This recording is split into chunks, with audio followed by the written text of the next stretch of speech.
Partie d'un rêve pour changer de vie, ou bien créative depuis toujours, il existe autant de parcours que de personnes. Chacune d'entre elles ont un point commun, la passion. Mélanie est illustratrice. Elle se forme à l'EDA et elle a décidé de lancer son entreprise pendant sa formation. Aujourd'hui, elle retrace son parcours et nous parle de son expérience en tant qu'auto-entrepreneur et élève. Bonjour, je suis Mélanie.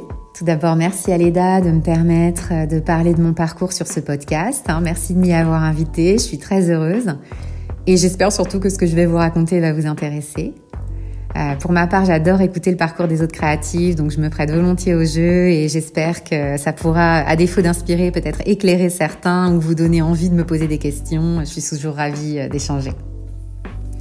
Donc, je suis illustratrice à mon compte. J'ai créé Mébé Studio et je travaille en tant qu'indépendante depuis une petite ville de l'ouest de la France, à Laval. Je réalise des missions d'illustration, évidemment, pour beaucoup de magazines, pour des marques, des packaging, des objets, pour des documents pour des collectivités ou des agences de communication, pour des associations. Et en même temps, je suis toujours en formation à l'EDA, puisque je termine ma phase 3 en illustration. En fait, en plein milieu de ma formation, j'ai choisi de créer mon statut d'entreprise. Je voulais une expérience terrain, je voulais mieux connaître le métier et il faut bien le dire, j'avais besoin de gagner de l'argent. Je suis maman de 2 petites filles et je dois payer le loyer, la nourriture, la cantine, enfin bon, comme tout le monde quoi. En fait, je ne vis pas de rien. Et donc, j'ai décidé, en même temps que je changeais de métier pour être illustratrice, de me former à l'EDA, mais de travailler en même temps. Je suis autodidacte en dessin et j'avais besoin de me rassurer dans cette reconversion professionnelle, de parfaire mes connaissances sur la chaîne graphique, sur des logiciels ou des connaissances métiers en graphisme. Donc, c'est pour ça que je me suis lancée dans l'aventure EDA. La formation, elle m'a apporté beaucoup de choses pratiques. J'y ai appris concrètement comment répondre à un brief professionnel. Donc, on a beaucoup de devoirs qui sont des réponses à des briefs. Elle m'a aidée à parfaire la rédaction de mes devis. Là aussi, on a des devoirs qui intègrent la rédaction de devis et le cours qui va avec. Alors, ça va n'intéresser que les personnes qui veulent se lancer en solo, mais en tout cas, c'était mon cas.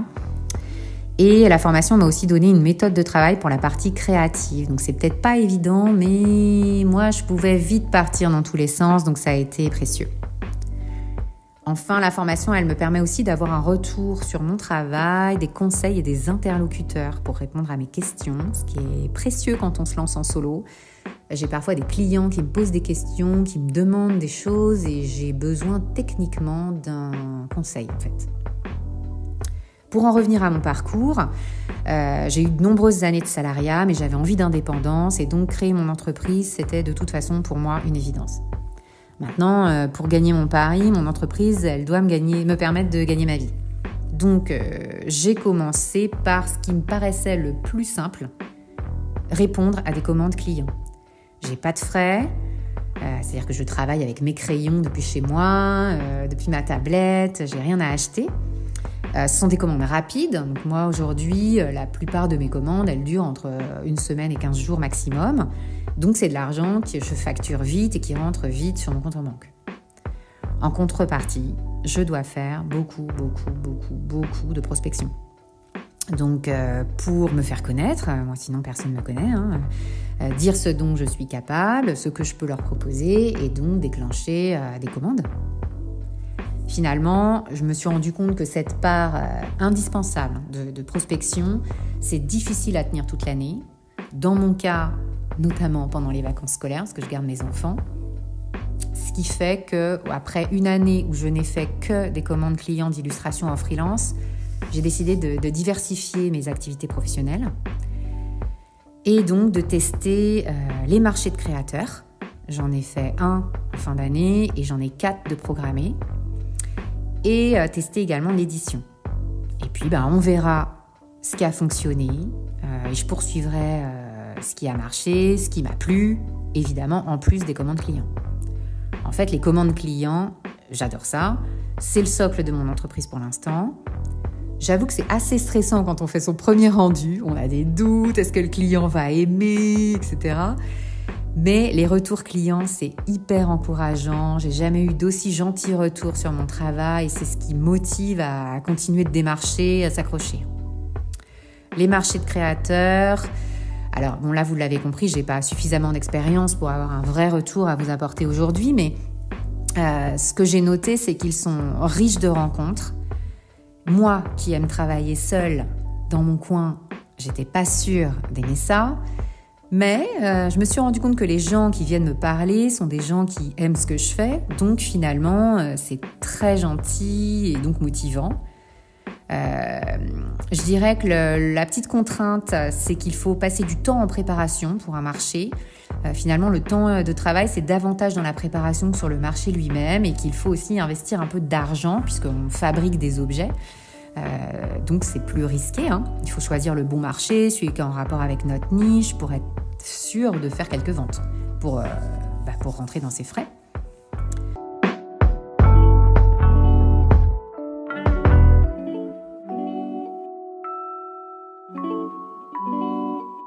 Côté édition, j'ai eu des contacts avec des éditeurs tout au long de l'année. J'ai fait des devis à leur demande pour des couvertures de romans ou pour des illustrations intérieures dans des livres. Mais je n'ai jamais été retenue par les éditeurs pour l'instant. On m'a dit que j'étais soit trop chère, soit je n'avais pas d'expérience dans le domaine, donc ils avaient choisi quelqu'un d'autre. Évidemment, je n'avais rien à répondre à ça, puisque c'était vrai. Mais je n'abandonne pas.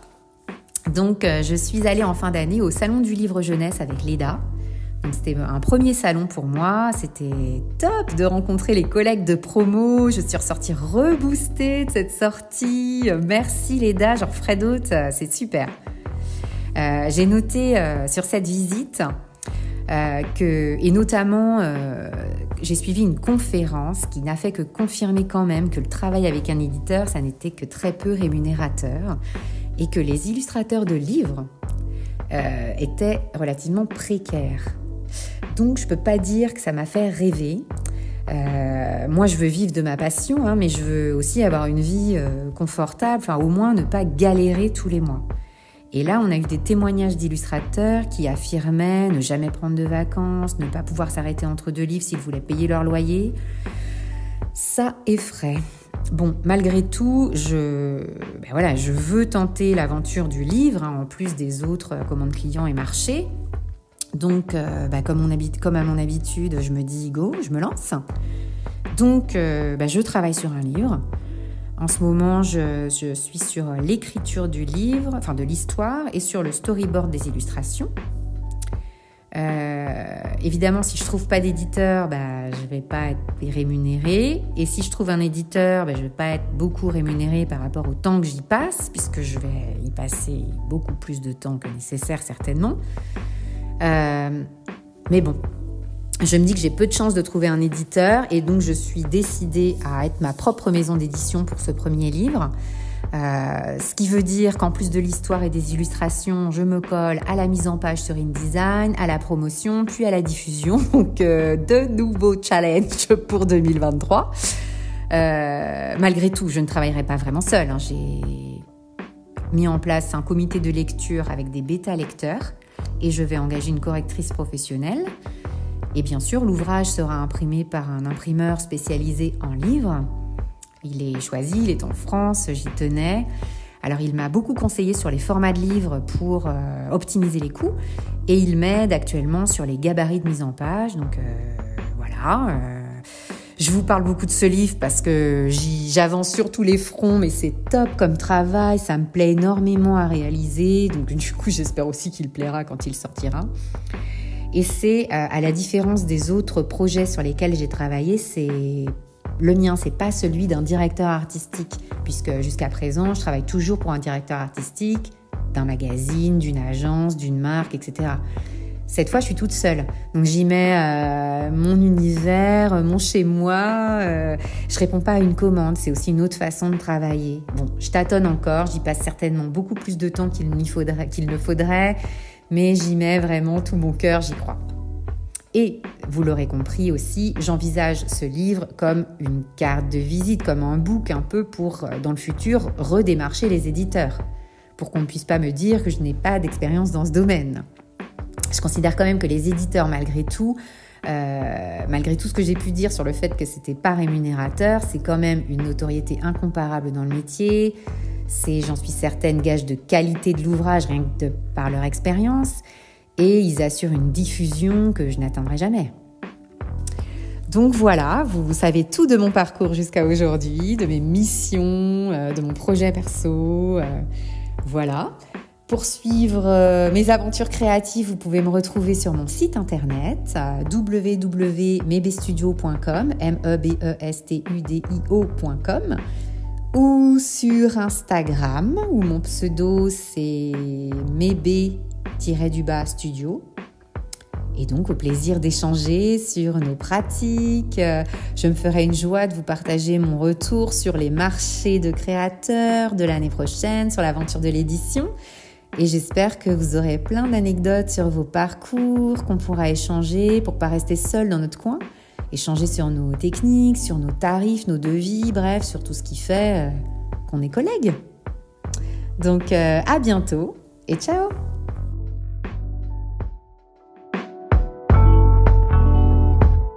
Rendez-vous très prochainement pour découvrir de nouvelles histoires avec l'EDA, l'école d'art appliqué à distance.